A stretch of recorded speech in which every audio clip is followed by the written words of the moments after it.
A very warm welcome to this Rayworth's Harrogate Literature Festival event. It's part of the Harrogate's International Festivals, and we're hugely grateful as ever, particularly though this year, to Rayworth's LLP Solicitors for sponsoring the festival. If you want to contribute, because these events are free, you can do so on the Harrogate website. My name is Matt Stadlen, I'm a broadcaster and writer, and I am more than excited to introduce to you a man who really requires no introduction at all. It's David Lammy. Welcome, David. Thank you very much, Matt. Lovely to join you. I've got my orange juice here because it's actually quite early on a Monday morning, the week before the festival. I know you've got a hard 10:30. So I have my coffee. You've got your coffee. Yeah, I'm talking to school children in their assembly at 10:30, so it's sort of you can't be late for that. You can't be late for that. It's such a surreal world. I have to keep an eye on my clock, and we will go super fast paced because there's so much to get through. Thank you for joining us in these surreal times. They are odd, aren't they? Definitely, and I think the up and down, the uncertainty is sort of mentally trying, I think is probably the best way to put it. How are you coping personally? I'm up and down like everybody else. I have enjoyed, in part, being with my family. But I do like my own company from time to time. I've missed that. And I'm at a stage now where the sort of, I like being in some sort of pattern or rhythm in my life. And I sort of feel out of a rhythm.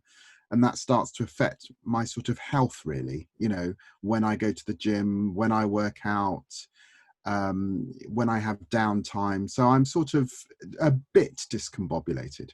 How do you fit it all in? Because I struggle, so it does help to have a routine, and there isn't one at the moment, which is really annoying. Your Justice Secretary, your Shadow Justice Secretary, as well as Shadow Lord Chancellor, you're MP for Tottenham, as you have been since 2000 when you took over from the late, and I think you'd say great, Bernie Grant. And you've got a new gig on LBC, my old station, on Saturday afternoons. I mean, and you've got a family, you've got 3 children, you've got a wife. You've got friends. You say you try to keep fit. I mean, there's a lot going on, right? There is a lot going on, and maybe too much going on, in truth. How do I do it? Well, I guess family does come first for me, so that I don't tend to compromise on family.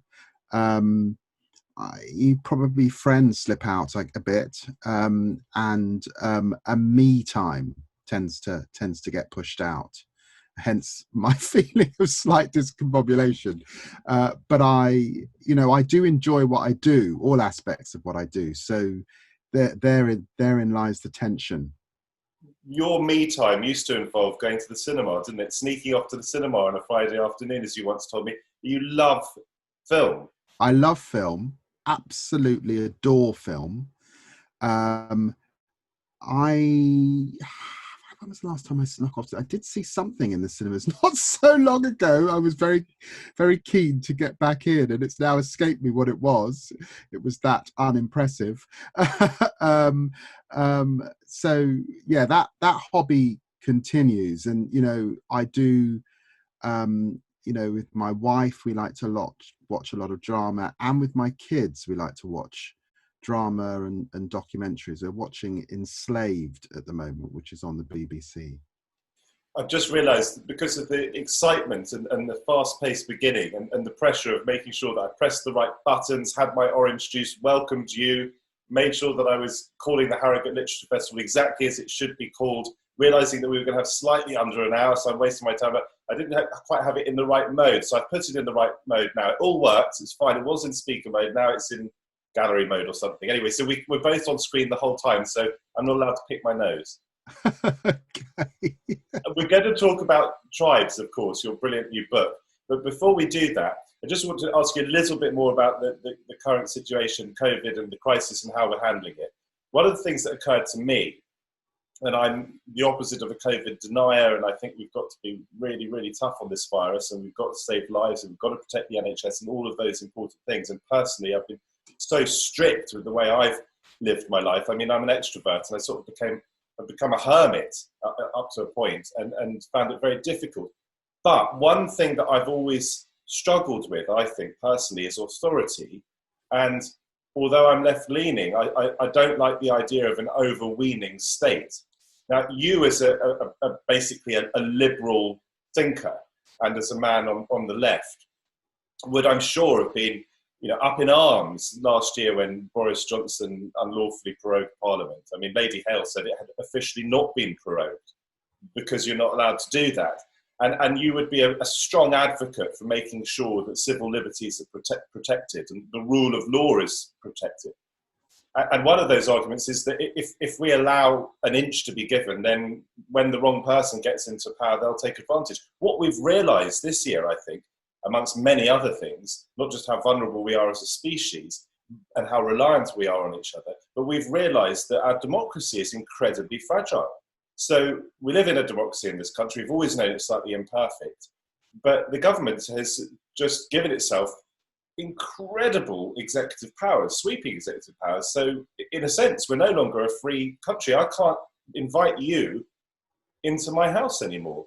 Now, I can understand that the alternatives don't appear to be particularly good, but does that worry you? Is that sort of, as the Shadow Justice Secretary, also opened your eyes to just how quickly things can change overnight? Yes. I'm very frustrated that we had a long debate in this country over many years about taking back power and about the sovereignty of Parliament. And effectively, in these difficult times, Parliament's been sidelined. And it's about government hoarding power and failing to deliver that power with the maximum national consensus. So the truth is, we are in a crisis.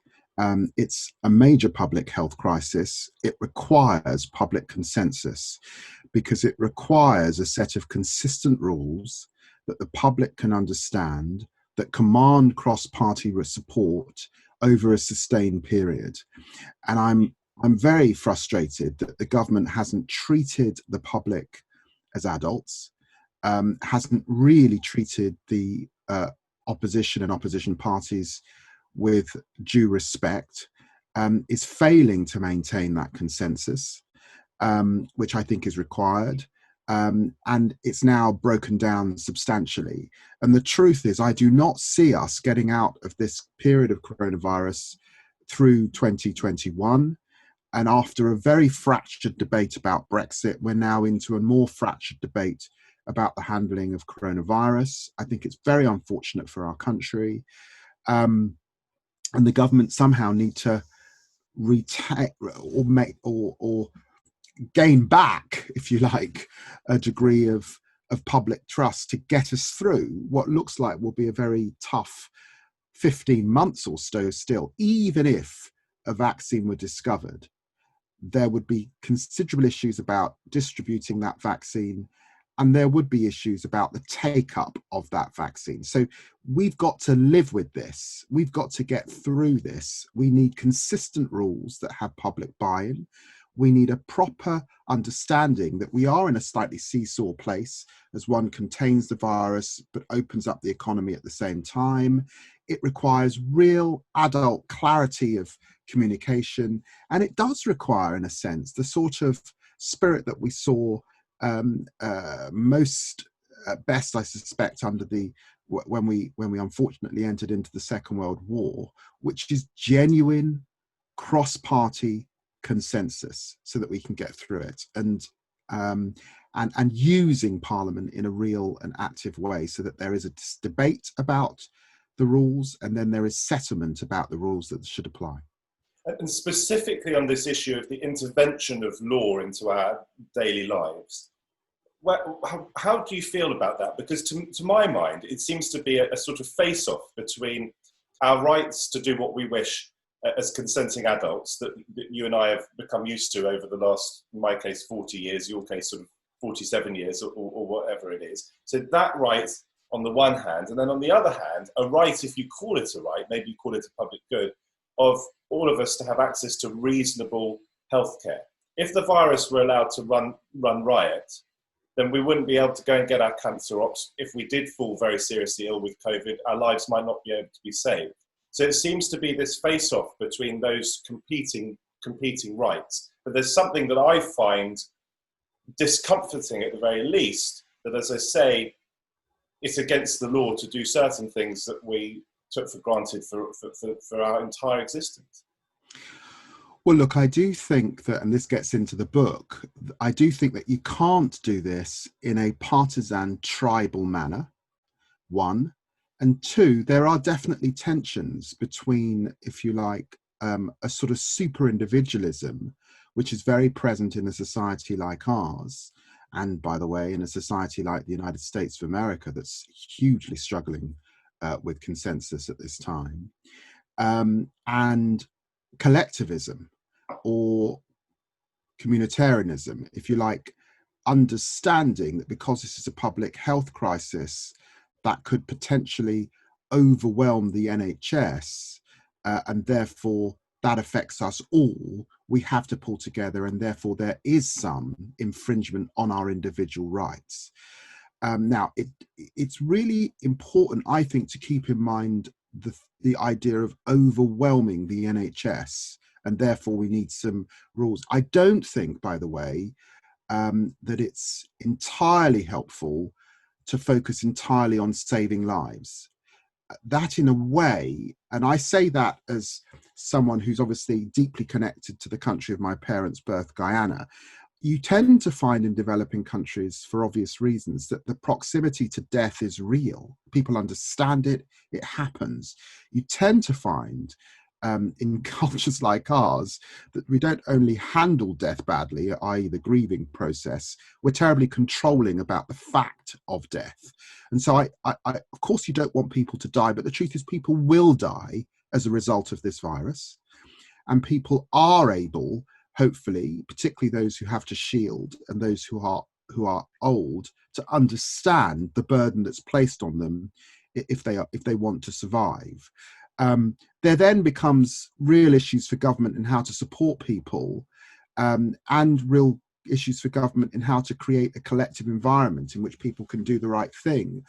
But I think that my emphasis is on not overwhelming the NHS. It's not solely on a sort of diatribe that gives the impression that we can create an environment in which no one sadly falls victim to the virus. That is just not a correct understanding of how viruses work in the human population, and therefore the consequences of that for some people in the population. And you do have to balance that, don't you, in a grown-up way, with keeping our economy going, keeping people in employment, and also recognizing that there are other things that can kill people. Mental health and suicide and well-being can kill people. People not going to hospital if they have other medical complaints. And all of those things have got to be balanced in a grown-up way. And it's a grown-up conversation that you've got to be happening, not a fractured, divisive, partisan conversation in which trust, and trust is key, has broken down. And in a sense, Matthew, your questions underlie the issues that I tried to explore in my book, and actually that I revisited for the paperback, which comes out very shortly, that Corona, and indeed the murder of George Floyd, somehow encapsulate. The journalist in me wants to sort of probe you further on this and ask you about Sir Keir Starmer's stance and his call for a so-called circuit breaker and so forth, but we just don't have time, and I'm much more interested, just for the purposes of this interview, in the book. And you mentioned individuality there, and in the book you talk about it as well, and in some detail, and the sort of super individual, the emphasis on the individual over community, and you trace that back partly to Thatcher and Reagan, I think. How does that culture of individualism fit in with the culture of identity that we're absolutely also caught up in at the moment? Well, actually, it goes back longer than that. I mean, it goes back to Enlightenment, that notion of the individual, and somehow feels incredibly strong in the kind of Anglo-American tradition, if you like. Of course, I do explore what people call identity politics, and I explore it because, realizing that some people have accused me of playing identity politics. So I wanted to trace it back to its origins and to explain, what it's about and where I think it has to begin, but also end. And so it is to say that the great story of the 20th century, is a story that is about the search and the ability for groups of people, significant groups of people who at the beginning of the 20th century did not have rights, to win those rights. And so I suppose if we went back to the beginning of the 20th century, that would start with working men and women, working class men and women, shoved down mines, shoved down factory floors, all over much of the European Western world without any rights. And clearly a party like mine, the trade union movement, would say that it was birthed really claiming rights for that significant group of people. But also, of course, black men and women, brown people, colonized by European countries, enslaved by European countries, freed, and again, able to assert their rights, particularly in white settler countries like South Africa, the United States, that continued separation, segregation, and apartheid, but also in countries like our own, both indeed in terms of the colonies and in terms of black populations, brown populations here.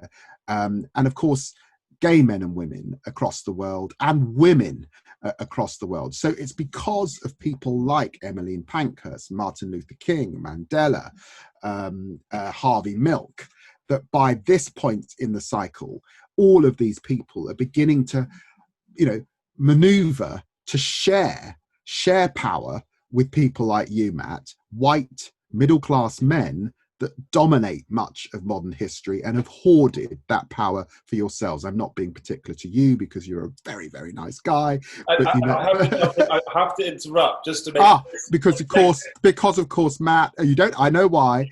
Because of course, we would associate ourselves also with Jewish brothers and sisters who had a particularly nasty experience in the 20th century. Well, because it makes a very important point that you make in the book. You talk about the tribes that you come from. That's right. You're a South Londoner. You're a black man. You're Guyanese. Yes. You trace your roots back to Niger. You're descendant of slaves. You're a Tottenham fan. Sometimes you're a Peterborough.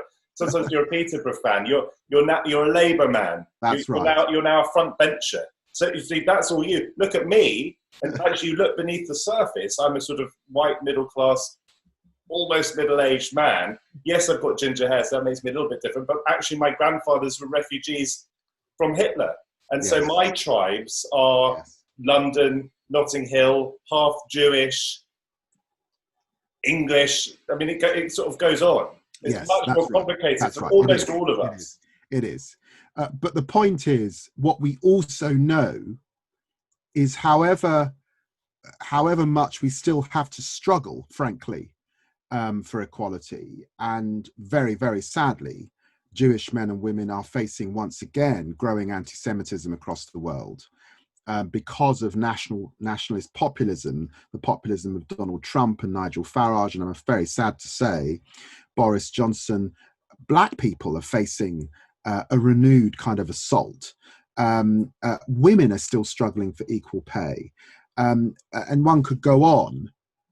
Because of that, identity politics feels very real. And the truth is, I didn't want to write a book about identity politics. I wanted to write a book about getting back to being a nation again. Well, you have. And so I do say that, identity politics cannot be the beginning and end of the debate, or we just end up in ever decreasing silos. That was never the purpose of identity politics. It was about a common ground and a collective ideal. And so my book really is a call to return to being a nation again, and how we're best able to do that and move out of the tribalism and the tribes that can be deeply problematic. And so the truth is, when I talk about Britain and about perfecting Britain, about things that I think are wrong with Britain, I do that from a position of loving my country, believing in my country, but being determined to make it better. And I've got to be allowed that right, in the same way that Michael Gove might be. No one questions his Britishness, and I get very irritated that people question mine. How do we get the balance right, David, between being proud of our roots, proud of our various tribes, celebratory of them, and interested and engaged in and admiring of other tribes? How do we do all that on the one side, which is good stuff, at the same time as making sure that tribalism doesn't lead to racialism and racism? And one of the things you say in the book is it's all very well trying to look for a sort of colour-blind society, a society that's blind to race, but the problem is that just doesn't work in practice, and you get people being chosen for jobs simply because of the colour of their skin, and that's very, very difficult to change because it's so, or the sound of their name, because it's so entrenched. Well, I mean, in the book I explore behavioural science. You can experiment with children and give them different T-shirts at primary school. One group of kids in red, one group of kids in blue, and you'll find that the kids divide themselves after a week. You can go back to anthropology and understand the birth, if you like, of the human race, and the way in which, because we begin with very small communities, we're suspicious of the person over the hill or down the valley, but we learn to come together with the person down the hill or over the valley if it gives us more ability to hunt together and to survive together. So it can be done, and it's why what you find is that federated countries that somehow maintain a really healthy local and regional identity do well, because you can't get to the global, and you certainly can't get to the national unless people are feeling comfortable in their own skins in their locality. And you're right, I go back to Peterborough, the town that I spent 7 years in, and I find quite a lot of unease, frankly, in relation to how folk are feeling in that town, and therefore very different views to me on Brexit, very different views to me on immigration, but nevertheless, a lot of love for me in that city when I go back. And I think that clearly you have to forge, and governments have to work quite hard at renewed national identity. And I think my view is that we've got a problem in the United Kingdom, in England. I don't think the problem is as sharp in Scotland or in Wales, perhaps because of devolution to those parts of the country. I think there is an ill-ease in England. There's a tension between Englishness and Britishness, with a lot of British folk, a lot of English folk happy to say they're British, but less happy to say they're English. And some of the questioning of me is because for too many people, Englishness is wrapped up in a kind of ethnic Englishness, i.e., you, Matt, can't be English because actually you're Jewish, and I can't be English because I'm black, not in a civic nationalism, which of course is inclusive and of course can be English because you're born here and you believe in the institutions of the country. And then I think we've got to do more to both support existing institutions like the BBC, but then forge new ones. And I came up with a Started for 10 civic, a kind of civic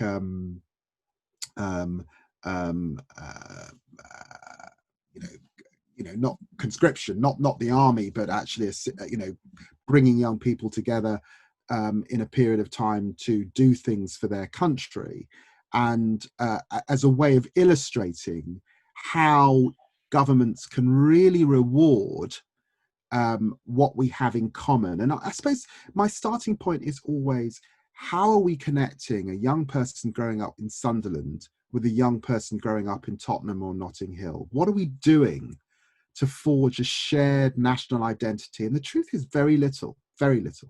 It's interesting. So many things arise out of what you just said. I mean, I personally happen to feel it's just maybe a quirk, or it's about perspective, or maybe it's because I'm white, but I feel much more English in a way than I do British. Maybe it's because I associate it with sport. So I'm always standing up with my hand over my share. So when the anthems are sung and I get up. My grandparents they sort of rejected, well, certainly my grandmother, I think, largely rejected her Austria, because having been kicked out by Austria. It's a slightly different relationship. She was immensely grateful, both of my grandparents, to this country for having them in. It's slightly different, I imagine, for you. You don't reject your past. You don't reject Guyana, you don't reject Niger and so forth, although you found very troubling things when you went to Niger. If we have time, we'll talk about it. One interesting thing in your attempt to sort of bind us together, to find things that can bind us together, one of the challenges is that because in many ways we are disparate, and there is all this identity politics and the issues that you've raised, any attempt to draw us together has by almost definition to be contrived. Whereas you look at America, and of course America is riven by identity politics now and inflamed by Donald Trump's populism. Nonetheless, America seems, and it's a cliche, but it seems to have managed to bind people behind the flag. Maybe because it's a younger country, it's an immigrant country largely. It's been able to bring together the Afghani taxi driver in New York with the sort of Irish or English farmer out in the relative wild. So America has somehow managed it organically. It's a big challenge for us to get to the same space. Definitely. So America, on the whole, it's not entirely, is built on a sense of civic nationalism. There's you are American, but you can also be African American, Jewish American, Italian American, Polish American, and they live side by side with that. And they've been an amazing country at forging, things like a football game that only they play, baseball, traditions, like prom night, cheerleaders, and a sort of national identity around their office. Now, that does not mean that they haven't had the most awful notions of white supremacy in that country that excluded significant parts of the population, African Americans, for much of their history, and also very, very sadly that they haven't seen in this last period a birth of a populist nationalism engulfing the country that you would more associate with Europe, that obviously has been present in our own country, usually on the fringe of politics, but very present in countries like France, represented by the Le Pen family and their political tradition. So that feels new to the United States, but very strong at this point in time in the United States. We've sort of rubbed along here, but we too end up slightly feeling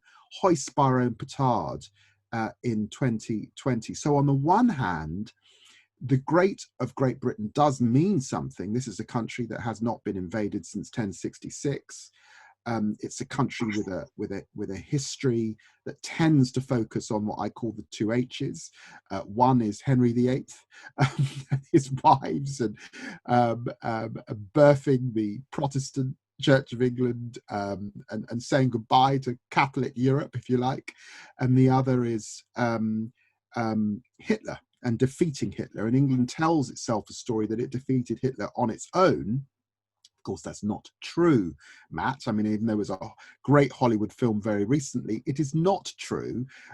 Britain won the Second World War with soldiers that came from places like the Caribbean, places like Pakistan, Bangladesh, India, the whole of the Commonwealth, all those pink bits on the atlas.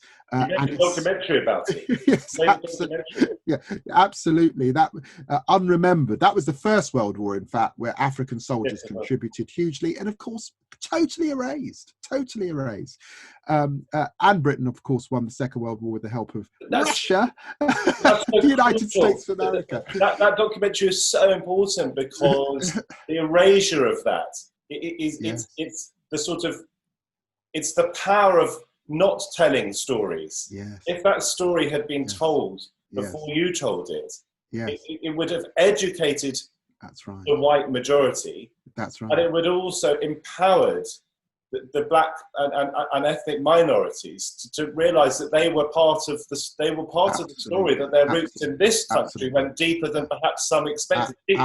Longer ago than the Windrush. Absolutely. So those listening to this, it's called Unremembered. It's on 4OD if you want to watch it on catch up. It's the contribution of Africans to the First World War, and it's also, whilst many of us in school learnt that the First World War was fought on the Western Front, we were never told that the first shots of the First World War were actually fired on the Eastern Front, which was fought in Africa. So it's a huge education. I get emails from people saying, oh my God, I never knew. And so going back to what I was saying, that sense of being hoist by your own petard makes us great. And of course, but somehow undermines the ability to tell these truthful stories and to forge a kind of common nation and to explain, for example, our multiculturalism, why people like me are here, and how modern Britain comes to be modern Britain, and that sort of holds us back. We've got two huge challenges at this moment of retelling or reforging a story. One is the disaster, the scandal, the National Day of Shame, I think, as you called it, of the Windrush disaster, and the way that we treated people who should have been our citizens, and many of whom were our citizens. And so that's one big problem. But there are other difficulties as well in the telling of our national story, in the forging of our common identity. At the moment, with Black Lives Matter, shining that whole movement, shining a spotlight on Britain's ugly past that we haven't been told enough about. And so if we're looking to come together as a country, we have to get over that challenge first and recognise the difficulties of our past, and remember that a lot of people who live in Britain today don't necessarily come from a background where where Churchill was the hero. They come from a background, some of them, where they think, well, Churchill did a lot of bad on the subcontinent. Now that's a contested area of history and so forth. But you have people who don't necessarily feel as bought into the Churchill story and don't necessarily see the victory in the Second World War as the defining moment of their ancestry. Well, I mean, I think I put it simply. I think that if you want to be great in the 21st century, and when I think of great, I think of the values that underpin that. A country that challenges autocracy, dictatorship, anti-democratic traditions, a lack of fairness, a country that imprisons its minorities. Britain has been, in modern times, a country that's been really brave about challenging those across the world who would behave in that way. The best way to do that is to embrace your history, the warts and all, and to say we are very clear on this because we've had our own problems. We're now a multicultural country. We've done our own things that we weren't proud of. We've learned from that, and therefore there is no going back. And to refine and to retell those stories, not just from the position of those who were the colonizers, but those who were colonized. If you want to strike a trade deal with a massive, huge, important country in the world like India, you'd be best to understand how they view partition and how they view the couple of hundred years that you were ruling the roost in that country. And therefore, I don't think this is necessarily got to be about shame and guilt. I think it can be about holding your head high. And what gives me hope at this time, Matt, is in fact, I get this powerful sense in Britain from the millennials and younger people, and let me just say white and black, that they're up for this, that they get this stuff, that they haven't got the burdens of their parents and grandparents. They're the ones out marching. The problem for them is that they're a long way from the levers of power. They're not running FTSE 100 countries. They're not running political parties. They're not running big not-for-profits. They're still relatively young, but they get this, and that's incredibly hopeful. But we've got this bumpy 10 years, 15 years or so, in which their parents and grandparents are still in charge. The question for them is not whether they'll chat about this stuff and talk about this stuff. The chat's over. It's whether they'll act to counter this tribalism. Will they act to do something? That's the question. I want to ask you, David, about something you said earlier in our chat, which was that part of the reason you wrote this book was that people accused you of identity politics. Now, you're on the front bench now, so you have to be a little more guarded in tone and perhaps even content of what you say on social media. But you certainly in the past have been incredibly vocal and passionate, often to great effect, standing up for those who need to be stood up for. Just for example, the victims of the Grenfell Tower catastrophe, but also that incredible speech you made in Parliament about gay marriage and about how it shouldn't bother you over your. Oh, I'm so glad you mentioned that. People forget that. I'm really pleased. It was something about how, it should not bother you over your cornflakes, what two other people decide to do about getting married. It was very, very powerful stuff. But some people do, a lot of the people who accuse you of in the past of identity politics are no doubt racist, and so it's a sort of, I don't know how it's a sort of gaslighting. It's a trick that racists play. For example, when racists are called racist because they're being racist, they say, "Oh, you just get out the racist card," all that sort of stuff. But you do have sailed quite close to the wind yourself in the past. Would you sort of? Well, there's a couple of things I say. The book does explore social media at length, and the huge problems of social media, the huge divisions that it's driving, the way the algorithms work, the way that international powers who are frankly our enemies like Russia manipulate that, the way in which it drives us into echo chambers and silos. And I believe that we do need far more regulation of social media, and that is one of the new and important frontiers that we've got to sort of establish both domestically and internationally. And I really hope that my grandchildren aren't facing the sorts of pressures that young people are facing in terms of their well-being, particularly because of a lack of regulation of this area. And I explore that at length.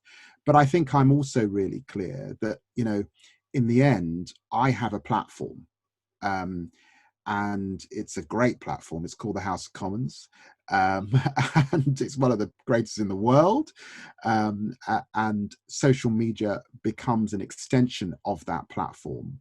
And and it's hugely important. It's why, in the end, I'm a popular politician.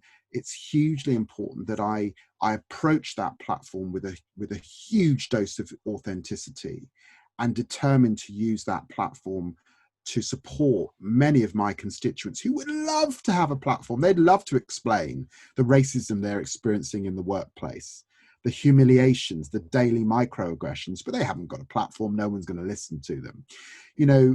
We're speaking this morning, Johnson Tamu, the great Archbishop of York, a very revered cross-party figure, in fact, in British public life, someone who can seem at one sense to be quite conservative and on another sense a little bit left-wing, was denied a place in the House of Lords.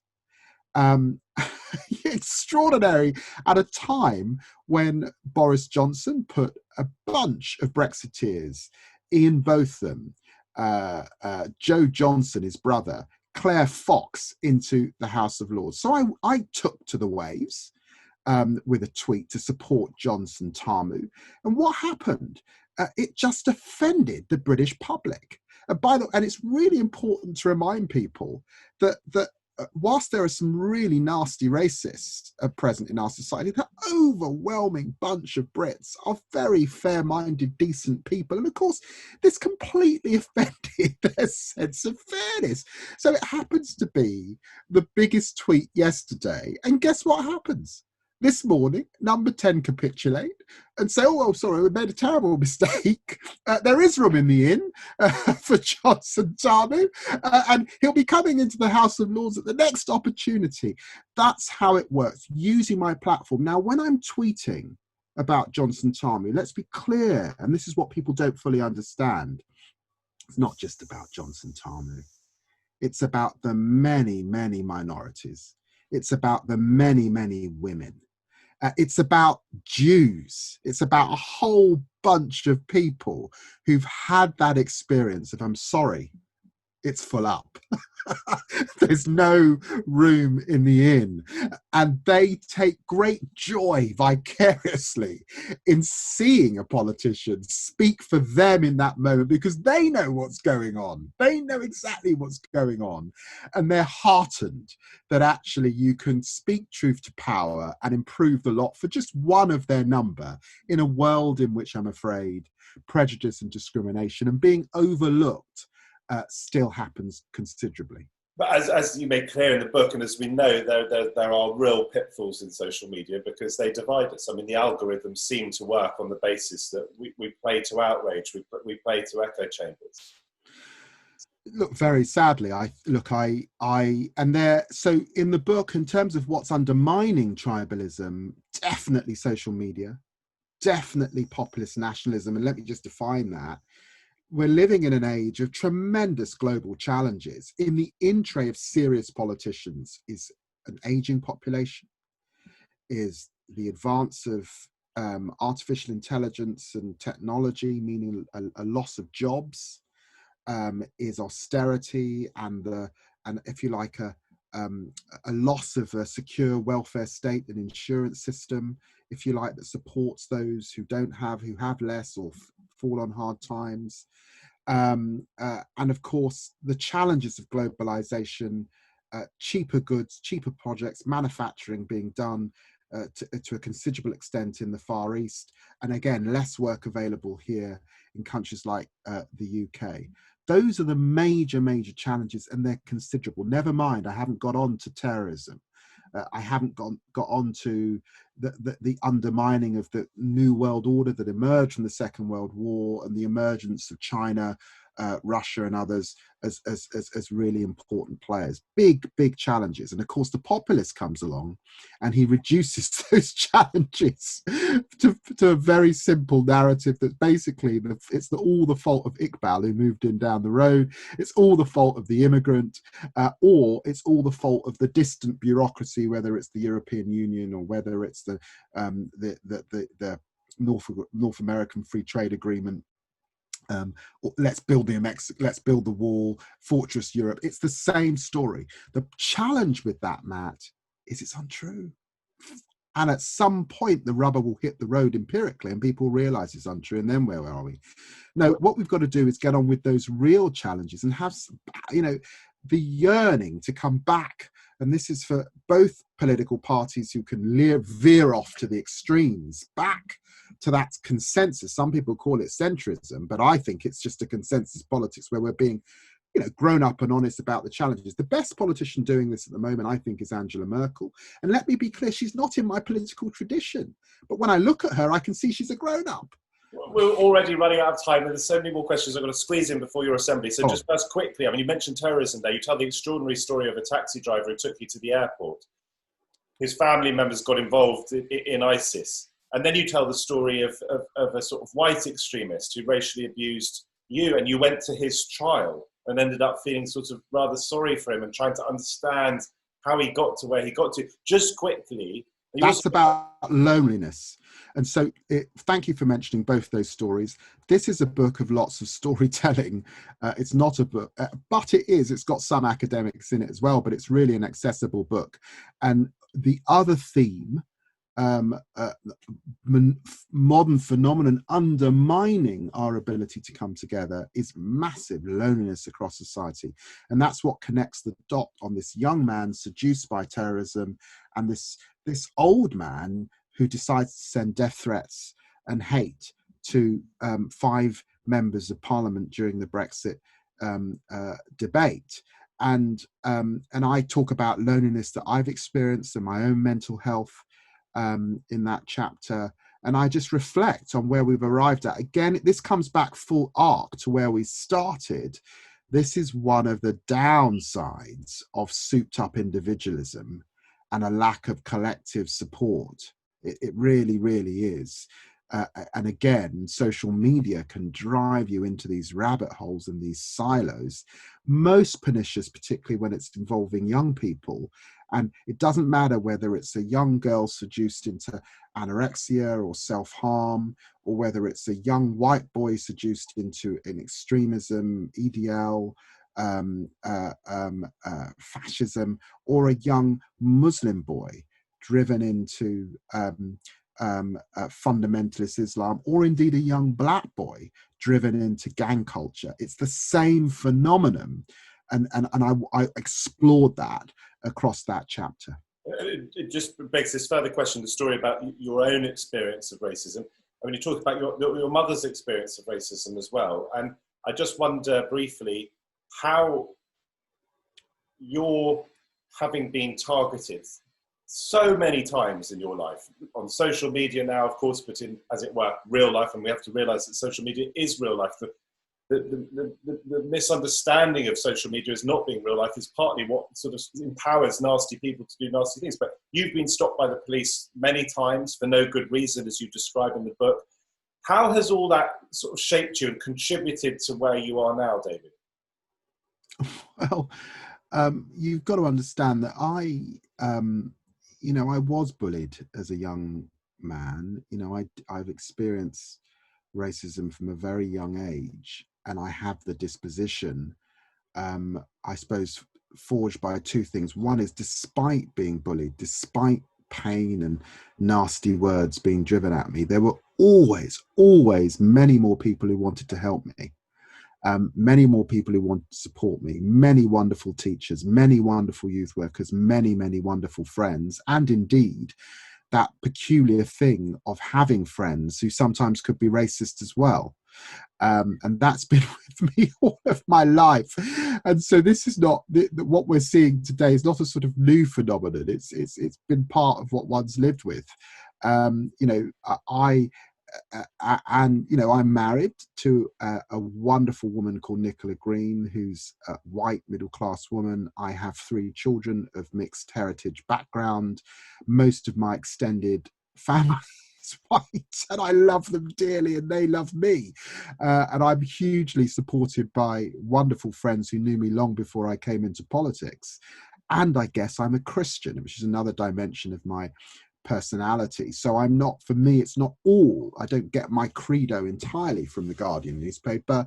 I thank God, no offense to the Guardian, but I don't think I could quite do it without that. I sort of walk in that tradition that I guess people like Martin Luther King walked in, which does make things rather easier because you kind of give it up to God. So there's quite a lot of stuff going on, Matt, but you can sort of shrink me on another occasion. I can lie on your couch, hopefully with a rum and coke by my side, and you could explore these things that make me the slightly resilient,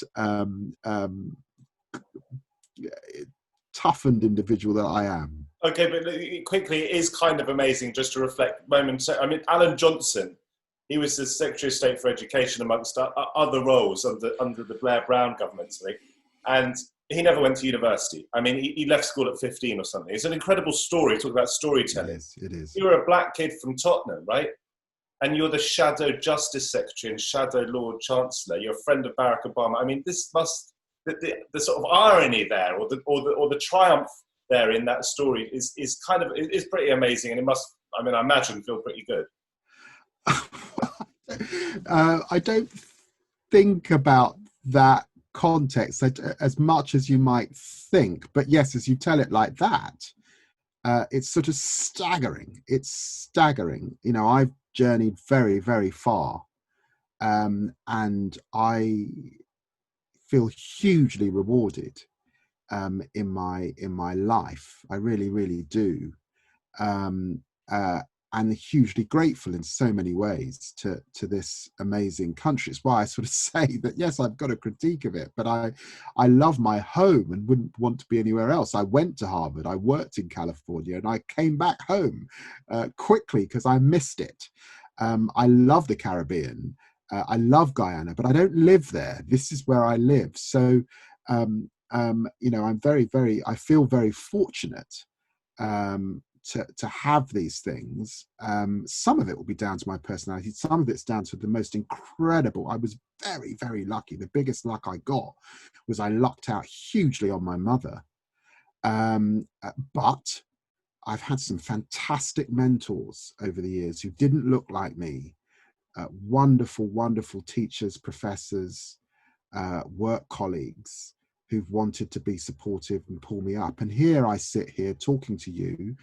I'm no longer becoming, I've become, as I approach 50.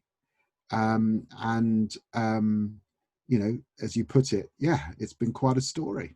2 final questions before your assembly, and you've only got 3.5 minutes to answer. Okay. First, when we're talking about tribes, there are few more obvious tribes than Labour and the Tories in this country. It dominated politics for a century against each other. The Tories obviously go back further. Can we be in a space where you can find yourself agreeing with Conservatives? Of course. Because you say in the book that sort of politics can be sort of too divided and split things up too crudely.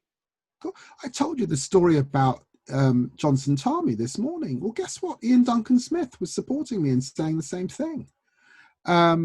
David Cameron asked me to lead a review on the problems of disproportionality in the criminal justice system. Of course, you can forge common ground. Let's be clear. I mean, as I said to you, I'm a Christian, so I know how to find a small c conservative self.